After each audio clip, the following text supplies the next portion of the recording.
Welcome to my channel Shubhra cooking and blog. দেখুন সকালবেলায় বাজারে গিয়েছিলাম, পুজো চলে এসেছে, আচ্ছা হাতে মাত্র কয়েকটা দিন বাকি। সকালবেলা কাজ খেয়ে যাবো করেছি, বিকেল হয়ে সন্ধ্যা হয়ে যায় আর বাচ্চাদের স্কুল থেকে ফেরার সময় হয়ে যায়। তাই সকালবেলায় আজকে কিন্তু কাজটা সেরে এই দুপুরের রোদে 9টা-10টাতেই বেরিয়ে গেছিলাম।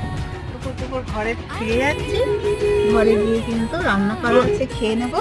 আর কোথায় গিয়েছিলাম বন্ধুরা সেটা একটু দেখিয়ে দিই। বাড়ি থেকেও যে আলাদা করে সময় পাবো তা না, আমি গিয়েছিলাম ট্রেন্ডসে, আমাদের বাড়ির সামনে আছে ট্রেন্ডস, সেখানে গিয়েছিলাম। আর দেখিয়ে দিই বন্ধুরা আমার এই পুজোর জামা।